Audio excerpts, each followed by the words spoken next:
Assalamualaikum warahmatullahi wabarakatuh. Pada pertemuan kali ini, saya akan menjelaskan penjelasan materi lanjutan dari pertemuan sebelumnya, yaitu pada persamaan akuntansi yang ada di materi bab 1 tentang pengantar akuntansi dan perusahaan. Untuk materi lebih detailnya, kalian bisa juga baca dari buku cetak dan juga dibaca dari PPT dan didengarkan penjelasan dari saya supaya lebih paham. Pertemuan sebelumnya kita sudah membahas tentang apa itu akuntansi dan juga bagaimana karakteristik dari perusahaan. Materi lanjutannya adalah kita akan membahas tentang persamaan akuntansi. Ini adalah penjelasan dari PPT yang minggu lalu, ini tujuannya. Nah, kemarin kita sudah membahas sampai dengan persamaan akuntansi. Perlu diingat, persamaan akuntansi ini adalah aset sama dengan liabilitas ditambah ekuitas pemilik, yang mana aset merupakan sumber yang dimiliki oleh perusahaan untuk dikelola, dan liabilitas adalah hak kreditor yang mencerminkan hutang perusahaan, serta ekuitas pemilik adalah hak pemilik perusahaan. Jadi, pada saat perusahaan mengelola sumber daya yang dimiliki, terdiri dari dua sumber dana, yaitu berasal dari kreditor dan juga dari pemilik perusahaan.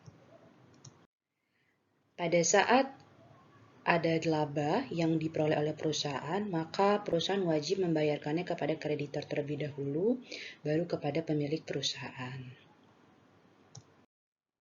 Ini kemarin contoh kasus yang saya berikan ya, penjelasan. Lalu ini adalah transaksi bisnis, jadi yang masuk ke dalam persamaan akuntansi itu adalah transaksi bisnis. Jadi tidak semua transaksi bisa masuk ke dalam persamaan akuntansi. Yang bisa masuk ke dalam persamaan akuntansi adalah transaksi bisnis. Ini adalah penjelasannya ya, transaksi bisnis merupakan aktivitas atau kondisi ekonomi yang secara langsung mengubah kondisi keuangan suatu entitas atau secara langsung mempengaruhi hasil operasionalnya. Ini ya, jadi semua transaksi bisnis dapat dinyatakan sebagai perubahan elemen dalam persamaan akuntansi. Sekarang kita akan masuk.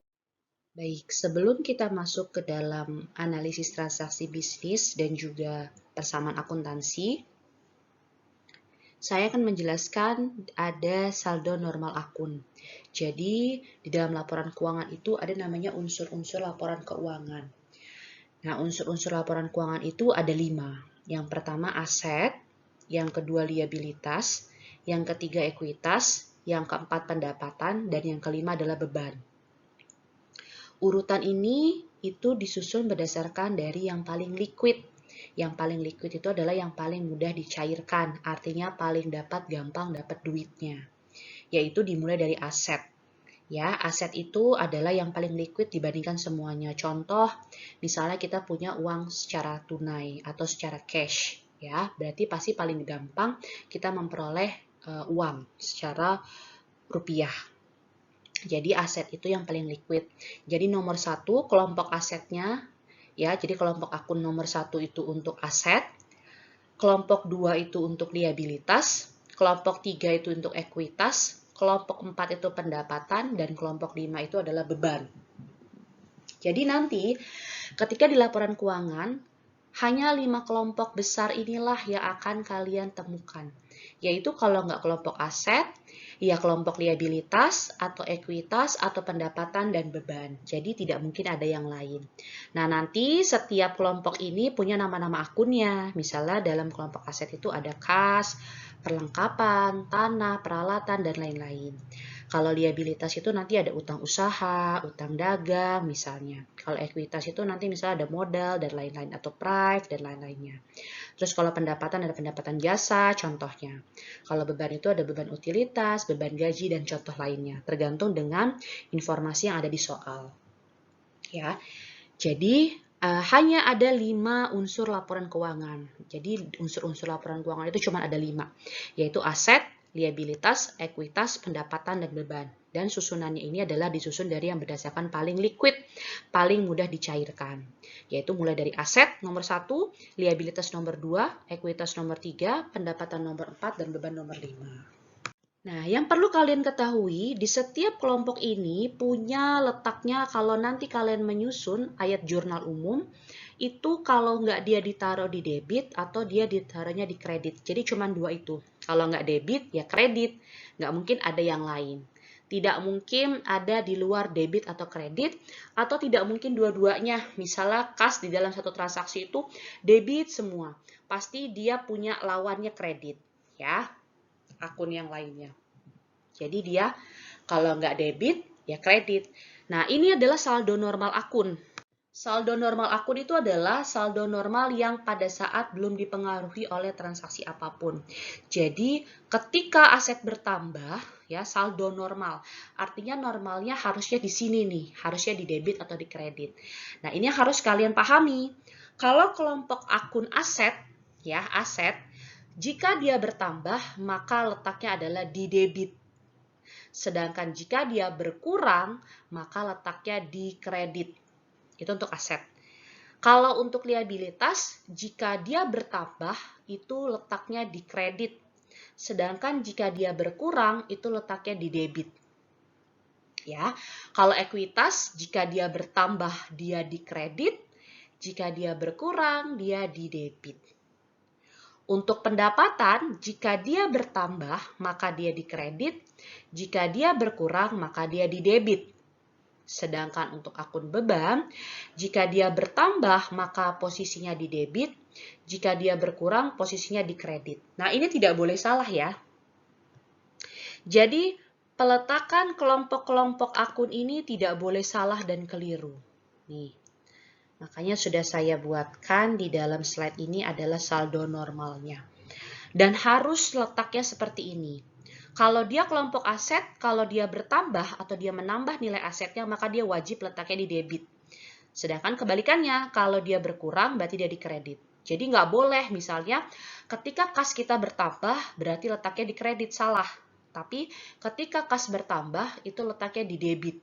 Sedangkan ketika kas berkurang, itu letaknya di kredit. Nah, ini harus kalian pahami ya. Karena ini kunci utama pada saat nanti kalian menyusun ayat jurnal umum. Jadi langkah pertama adalah analisis transaksi bisnis. Ya, lalu kita harus tahu dulu masuk persamaan akuntansinya kemana. Setelah itu kita harus tahu akunnya itu masuk kelompok mana. Kelompok aset, apa liabilitas, apa ekuitas, atau pendapatan atau beban. Dan selanjutnya, kita harus tahu nama akunnya. Jadi, ketika kita jurnal umum, itu bukan misalnya aset pada liabilitas, bukan. Tapi nama akunnya. Misalnya, kita bayar hutang. Hutang itu termasuk dalam kelompok liabilitas. Berarti kalau kita bayar hutang, artinya hutang kita berkurang. Kalau hutang kita berkurang, maka dia di debit. Nah, kalau kita bayar hutang, berarti kita bayarnya pakai kas. Kas itu kelompok aset. Ketika aset kita berkurang, maka dia di kredit. Maka jurnalnya ketika kita membayar hutang kepada kreditor, ayat jurnal umumnya adalah utang usaha pada kas senilai misalnya 5 juta. Utang usahanya di debit senilai 5 juta, kasnya di kredit senilai 5 juta. Kenapa? Karena kelompok utang usaha ini adalah kelompok liabilitas. Kalau dia berkurang nih, letaknya dia di debit. Sedangkan kalau akun kas dia kelompok aset, kalau dia berkurang dia di kredit. Jadi seperti itu konsepnya ya. Untuk lebih detailnya nanti kita akan bahas pada saat di contoh-contoh latihan soalnya. Jadi saldo normal akun ini harus kalian pahami dan menjadi dasar pada saat nanti kalian akan menyusun ayat jurnal. Dalam contoh-contoh kasus soal, dan kita akan langsung masuk ke dalam bagaimana transaksi tersebut masuk ke dalam persamaan akuntansi yang ada. Transaksi pertama, tanggal 1 November 2018, Chris Clark mendirikan perusahaan yang dinamakan Net Solution. Jadi transaksi awal ini adalah Chris Clark mendirikan perusahaan. Transaksi bisnis yang pertama, yaitu Chris Clark sebagai pemilik perusahaan membuka rekening banknya atas nama Net Solutions dan menyetorkan dana sebesar 25.000 US dollar ke rekening tersebut. Artinya ini adalah penanaman modal pertama yang dilakukan oleh Chris Clark untuk pendirian perusahaannya bernama Net Solution. Lanjut, bagaimana transaksi tersebut kita masukkan ke dalam persamaan akuntansi. Ini adalah persamaan akuntansi untuk transaksi A. Jadi, seperti yang kita ketahui tadi, persamaan akuntansi adalah aset sama dengan liabilitas ditambah ekuitas pemilik. Nah, pada sisi di sebelah kanan persamaan ini, tidak harus keduanya, tidak harus nilai liabilitas ada atau nilai ekuitas juga ada. Atau misalnya hanya liabilitas saja atau ekuitas. Jadi boleh salah satu, boleh juga dua-duanya. Jadi boleh ada liabilitas, boleh ada juga ekuitas. Nah, pada contoh yang A ini adalah hanya terdiri dari ekuitas pemilik saja.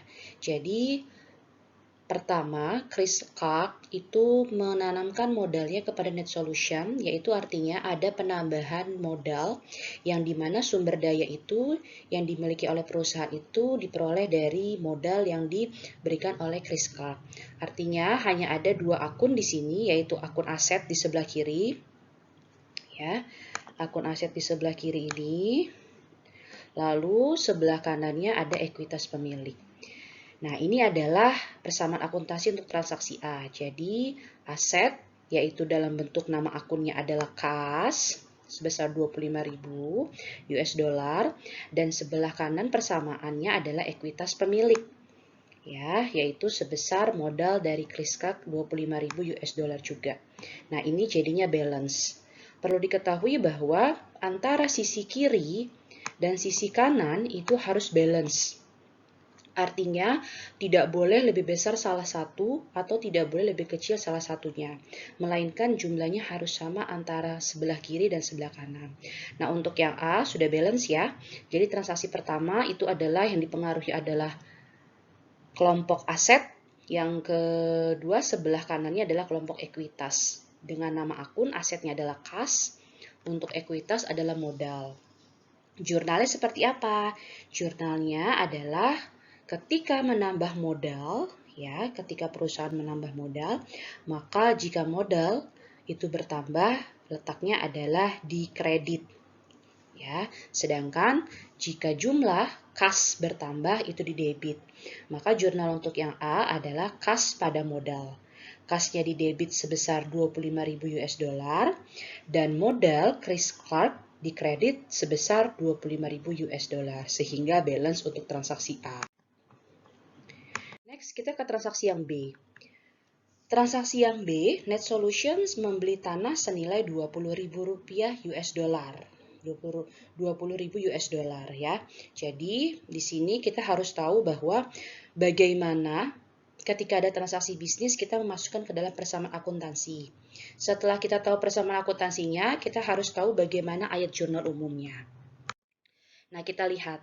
Pada saat perusahaan membeli tanah, maka persamaan akuntansinya yaitu kita lihat ada 20.000 ya. Kalau tadi kan 25.000 itu adalah untuk kasnya bertambah, transaksi A ya, modalnya bertambah 25.000. Lalu dia membeli tanah. Maka ketika dia membeli tanah kita asumsikan ini adalah secara tunai. Maka kasnya berkurang ya. Ini makanya minus 20.000. Itu karena ada pembelian tanah. Nah, asetnya terdiri dari dua akun di persamaan akuntansi yang dipengaruhi, yaitu akun kas dan juga akun tanah. Kenapa? Karena ketika kita membeli tanah, itu berarti aset kita bertambah dalam bentuk tanah. Maka plus 20.000 ini dalam bentuk tanah. Karena kita membayarnya secara tunai, maka kas kita berkurang. Ya, jadi ini sudah kelihatan ya, jadi kasnya minus 20.000, tanahnya plus 20.000. Lalu kita lihat persamaannya, balance ya. Dari sisi kiri itu asetnya nilainya 25.000, terdiri dari nilai kas yaitu 5.000 ya. Lalu nilai tanahnya adalah 20.000, maka asetnya adalah 25.000 kita jumlahkan. Dan sisi kanan ekuitas tidak ada perubahan karena dia tidak mempengaruhi ekuitas pemilik. Tetap 25.000. Jadi, pada saat persamaan akuntansi dia beli tanah, maka asetnya menjadi 25.000 yang terdiri dari kas 5.000 dan tanah 20.000, sedangkan untuk ekuitas pemilik tetap 25.000. Untuk jurnalnya seperti apa? Kalau untuk jurnalnya, ketika membeli tanah, jurnalnya adalah Jika aset bertambah itu adalah di debit. Jika aset berkurang itu adalah di kredit. Nah, karena dia mempengaruhi dua transaksi ini ya, kas dan tanah, maka jurnalnya adalah ketika dia membeli tanah berarti tanah bertambah di debit, membeli secara tunai berarti kasnya berkurang di kredit. Jadi jurnalnya adalah tanah pada kas senilai tanahnya sebesar 20.000, kasnya juga berkurang sebesar 20.000. Itu untuk jurnal yang B. Jadi jurnalnya tanah pada kas sebesar 20.000 US dollar. Ya, tanahnya di debit dan kasnya di kredit. Seperti itu. Oke, kita lanjutkan kembali transaksi berikutnya. Untuk transaksi yang C, Net Solution membeli perlengkapan secara kredit senilai 1.350 US dollar. Jadi kalau yang transaksi A tadi adalah penanaman investasi modal, transaksi B adalah pembelian tanah secara tunai, untuk yang transaksi C adalah pembelian perlengkapan secara kredit. Kita bisa lihat dulu untuk masuk ke dalam persamaan akuntansinya ya. Ini adalah posisi dari transaksi A dan transaksi B ya, seperti ini. Sekarang kita lihat bagaimana jika ada pembelian perlengkapan secara kredit. Perlengkapan ya adalah kelompok aset, maka dia bertambah. Asetnya dalam bentuk akun perlengkapan sebesar 1.350 US dollar di sebelah kiri.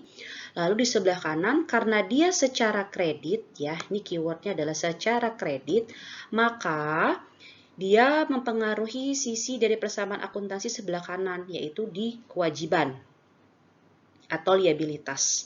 Jadi muncullah akun utang usaha, ya. Akun utang usaha muncul sebagai bentuk adanya pembelian secara kredit ya sebesar 1.350 US dollar. Maka balance ya ini ya. Perlengkapan yaitu masuk ke dalam kelompok aset di sebelah kiri. Lalu karena adanya kredit maka masuk ke dalam kelompok liabilitas yaitu sebelah kanan. Maka persamaan akuntansinya balance menjadi seperti ini. Di aset ada kelompok akun kas sebesar 5.000.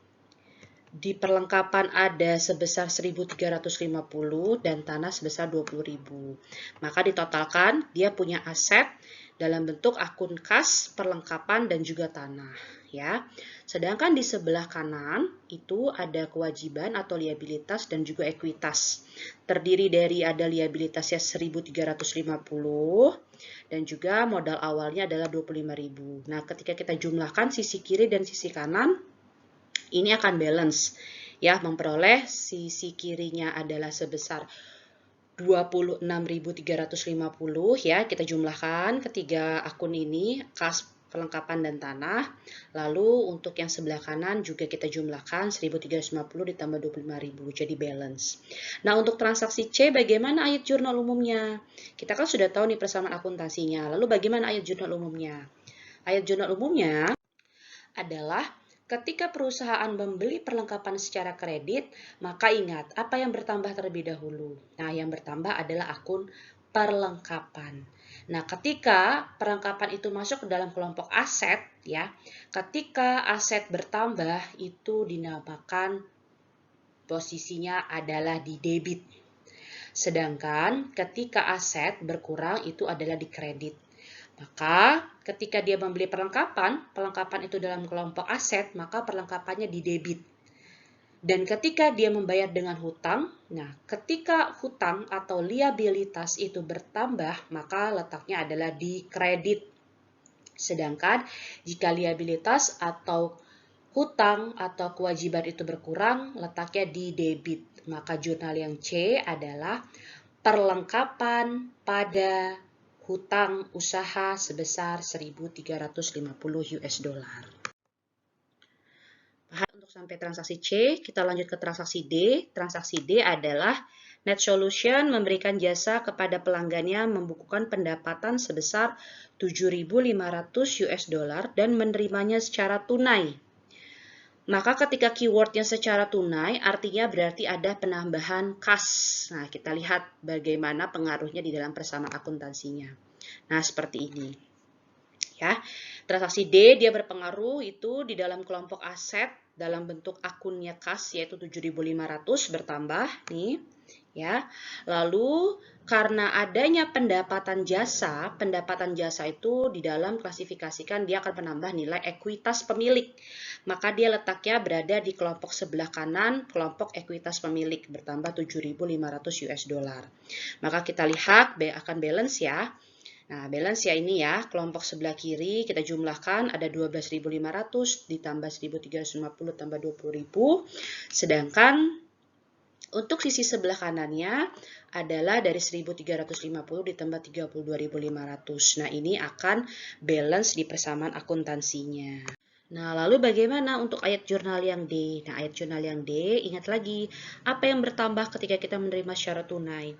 Ketika kita menerima secara tunai, maka akun kas kita akan bertambah. Kembali lagi tadi, kalau akun kas bertambah, yaitu pasti letaknya di debit.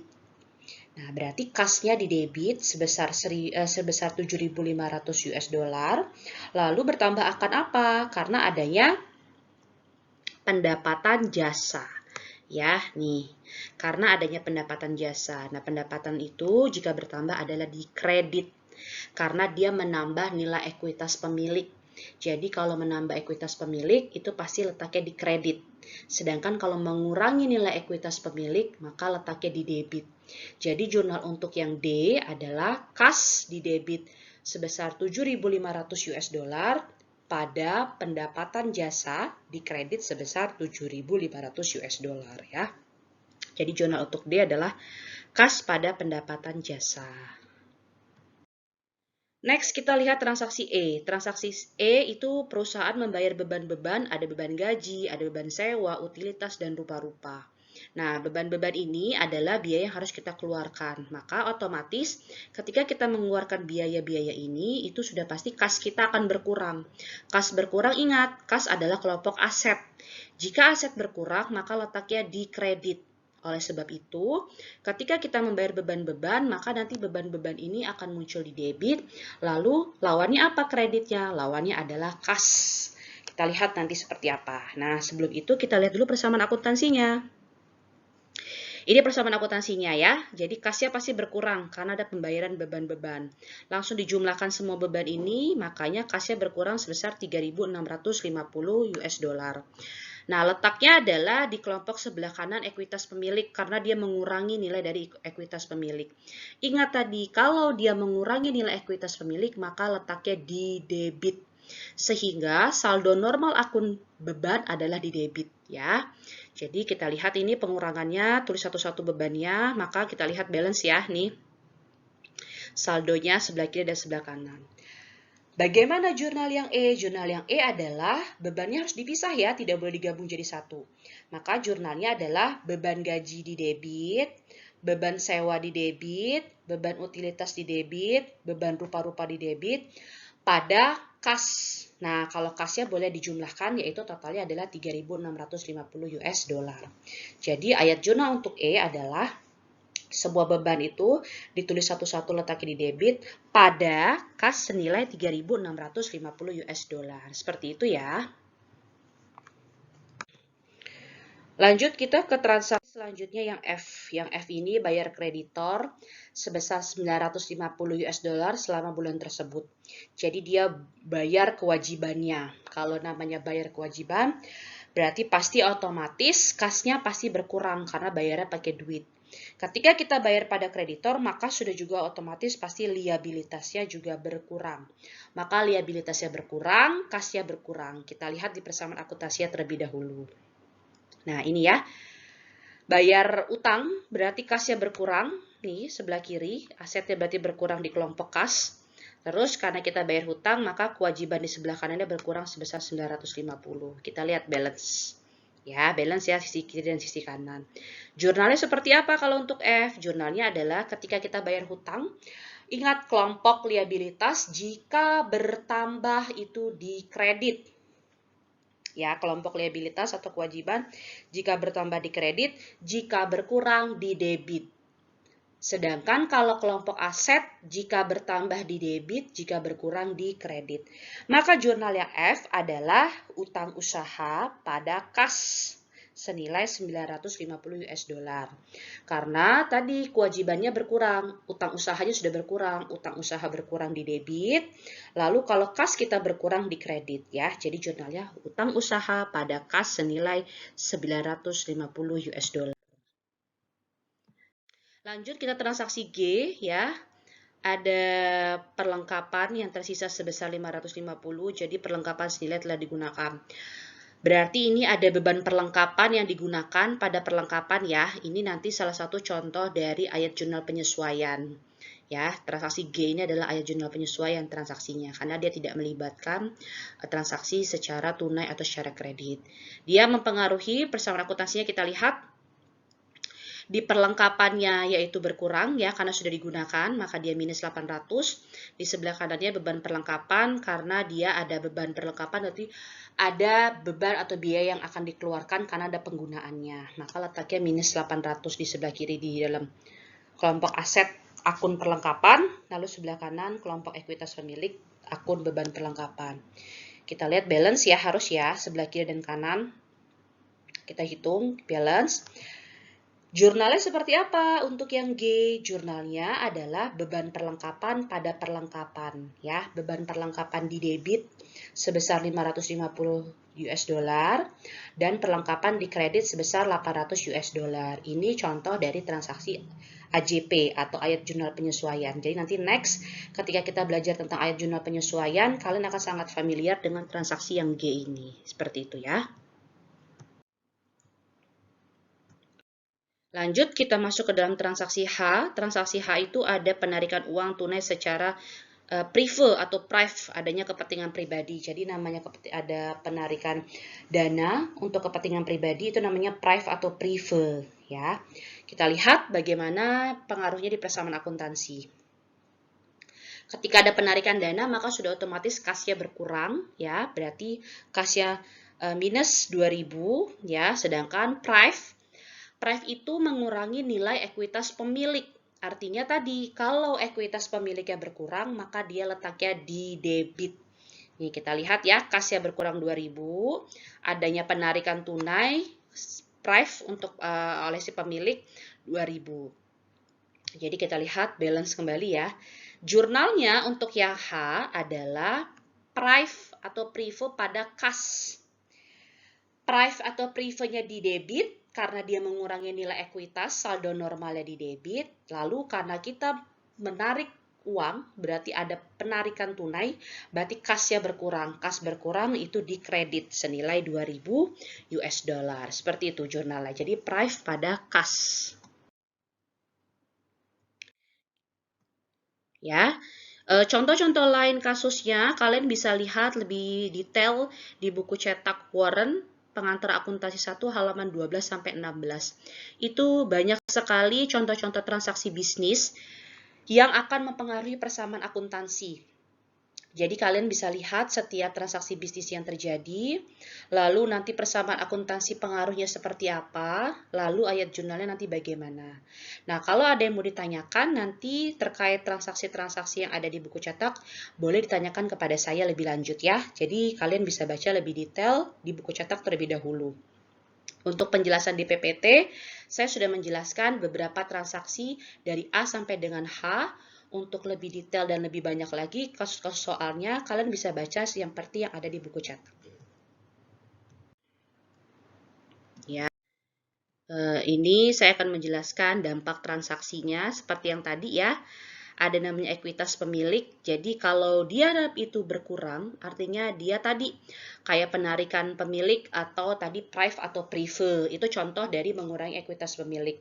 Atau bentuknya beban, kayak tadi membayar beban-beban. Itu adalah contoh dari pengurangan ekuitas pemilik. Sedangkan kalau untuk penambahan ekuitas pemilik itu bisa dilihat dari tadi adanya investasi pemilik atau adanya modal. Lalu ada juga dari pendapatan ya. Ini adalah bentuk dari penambahan atau pengurangan ekuitas pemilik. Ini laporan akuntansi ya, merupakan laporan keuangan yang menyediakan tadi seperti pertemuan sebelumnya informasi yang dibutuhkan oleh para pemangku kepentingan. Jadi tergantung dengan kebutuhan si para pemangku kepentingan. Nah, ini ada jenis-jenis laporan keuangan, jadi kalian harus tahu dan kalian harus paham. Anak akuntansi, kalau ditanya ada berapa jenis laporan keuangan, itu jika tidak lagi menjawab cuma 1, 2, 3, atau berapa. Tapi jenis laporan keuangan itu ada 5. Jadi kalau ditanya ada berapa jenis-jenis laporan keuangan, jenis-jenis laporan keuangan itu ada 5. Yang pertama itu adalah laporan laba rugi, yang kedua itu laporan ekuitas pemilik, yang ketiga adalah laporan posisi keuangan, dan yang keempat adalah laporan arus kas, serta yang terakhir ini adalah yang sering dilupakan tapi ini adalah yang paling penting. Kenapa? Karena jika tidak ada catatan atas laporan keuangan, keempat laporan di atas ini itu tidak akan ada maknanya. Jadi kalau di anggota tubuh, CALK atau catatan atas laporan keuangan, ini adalah mulutnya. Jadi dia memberikan penjelasan tentang keempat laporan keuangan di atasnya ini. Jadi kalau ditanya ada berapa jenis laporan keuangan? Jenis laporan keuangan itu ada 5. Ya, ada laporan laba rugi, ada ekuitas pemilik, ada posisi keuangan, ada arus kas, dan juga ada catatan atas laporan keuangan atau disebut dengan CALK. Masing-masing jenis laporan keuangan ini memiliki informasi yang berbeda ya. Jadi harus dilihat ketika laba rugi itu isinya apa, ekuitas pemilik isinya apa, sampai dengan CALK. Nah, coba kalian dan akuntansi sambil coba searching-searching ya. Kalau mau lihat bagaimana sih laporan laba rugi itu coba di-searching. Perusahaan Go Public itu pasti akan mempublish semua laporan keuangannya. Jadi jangan sampai nggak tahu laporan keuangan itu bentuknya seperti apa. Karena nanti outputnya kan kalian mau menyusun laporan keuangan. Nah, kalau kalian tidak tahu laporan keuangan itu bentuknya seperti apa, bagaimana kalian mau menyusunnya gitu ya. Misalnya kalian mau kuliah di UIN, tapi kalian nggak ada gambaran UIN itu seperti apa, percuma. Tapi kalau kalian sudah searching, sudah lihat, sudah download, sudah membaca identitas dari UIN, ketika kalian mau ke UIN, kalian menjadi mahasiswa UIN, kalian akan lebih mengetahui, oh UIN itu seperti ini, oh ini tuh UIN, identitas seperti ini, begitu ya. Sampai dengan anak akuntansi. Anak akuntansi, kalau nggak tahu laporan keuangan seperti apa, padahal dia mau nyusun laporan keuangan ya bahaya ya. Jadi kalian coba searching. Jadi searching sambil kalau lagi santai, lagi istirahat itu sambil searching coba laporan keuangan misalnya perusahaan Antam atau laporan keuangan perusahaan misalnya Semen atau Adaro dan lain-lain. Itu pasti langsung muncul karena mereka salah satu beberapa jenis contoh perusahaan yang go public. Jadi kalau perusahaan go public itu pasti dia mempublish seluruh laporan keuangannya. Nah, jadi dicek laporan laba rugi itu perusahaan gimana isinya, ekuitas itu gimana sampai dengan CALK. Jadi supaya tahu gambaran laporan keuangan itu seperti apa bentuknya ya. Ini contoh dari laporan laba rugi ya, terdiri dari akun pendapatan dan beban. Jadi cara kalau laporan laba rugi itu adalah pendapatan dikurang beban. Kalau pendapatan lebih besar daripada beban, dia adalah menghasilkan laba bersih. Tapi kalau beban lebih besar dibandingkan pendapatan, dia akan menghasilkan rugi. Jadi bisa kelihatan nih, besaran pendapatan atau besaran beban. Kalau besaran pendapatan pasti dapatnya laba. Tapi kalau besaran beban pasti dapatnya rugi, seperti itu ya.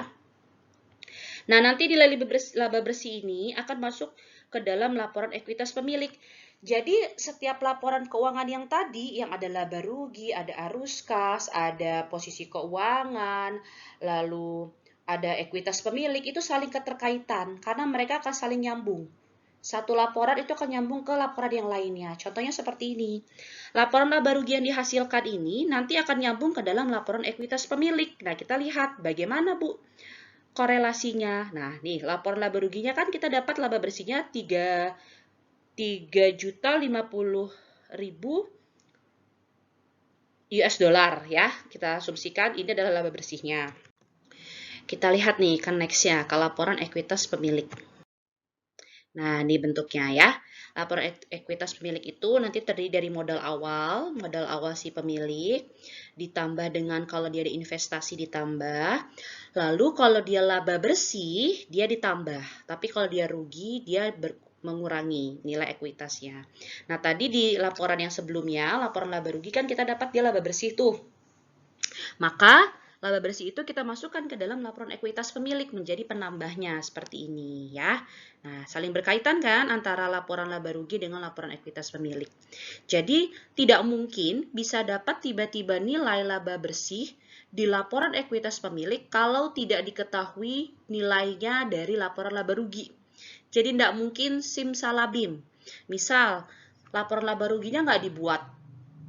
Laporan laba ruginya tidak tahu berapa laba atau rugi. Tiba-tiba di laporan ekuitas pemilik muncullah nilainya laba atau rugi. Jadi tidak mungkin. Jadi langkah paling awal itu pasti adalah kita harus membuat laporan laba rugi terlebih dahulu. Setelah laporan laba rugi, kita bisa membuat laporan ekuitas pemilik ya. Nah, ini contohnya ya, format lengkapnya. Kalau ada prive atau ada tadi penarikan secara pribadi, itu harus dikurangi karena dia mengurangi nilai modal. Lalu nanti dapat nih kira-kira modalnya berapa. Seperti ini untuk bentuk laporan ekuitas pemilik. Detailnya bisa kalian lihat di buku cetak juga ya, dan juga bisa kalian lihat di download bagaimana laporan ekuitas pemilik secara lengkap. Nah, setelah itu, setelah kita dapat laporan ekuitas pemilik, nyambung lagi ke laporannya. Laporan apa? Ke laporan posisi keuangan. Jadi tadi pertama kali kita harus buat laporan laba rugi. Setelah itu kita buat laporan ekuitas pemilik. Nilai dari laporan ekuitas pemilik, nilai ekuitasnya atau nilai modalnya itu akan menjadi nilai yang akan kita masukkan ke dalam laporan posisi keuangan. Kita lihat di slide berikutnya, korelasi lanjutan ke dalam laporan posisi keuangan. Nah, nih ya. Tadi udah dapat dari laba rugi, dia dapat laba, terus udah buat ekuitas pemilik, dia udah diketahui modal akhir. Maka langkah selanjutnya adalah menyusun laporan posisi keuangan. Nah, ini kita sudah dapat nih modal kris yang tadi, nih, ini adalah dari nilai laporan ekuitas pemilik. Maka hati-hati pada saat memasukkan angka ekuitas di laporan posisi keuangan, karena laporan posisi keuangan ini modalnya dapatnya dari laporan ekuitas pemilik, seperti itu. Ya, jadi dan harus balance ya antara sebelah kiri kelompok aset dan sebelah kanan kelompok kewajiban dan ekuitas pemilik. Itu wajib balance. Jadi untuk laporan posisi keuangan antara kelompok sebelah kiri aset dan sebelah kanan kewajiban dan liabilitas itu harus balance, tidak boleh tidak. Ini yang saya sajikan adalah contoh dari laporan posisi keuangan bentuk akun.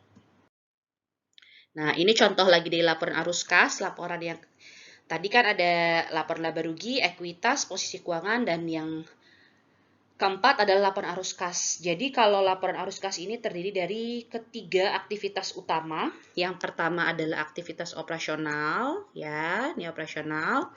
Yang kedua adalah aktivitas investasi. Yang ketiga adalah aktivitas pendanaan.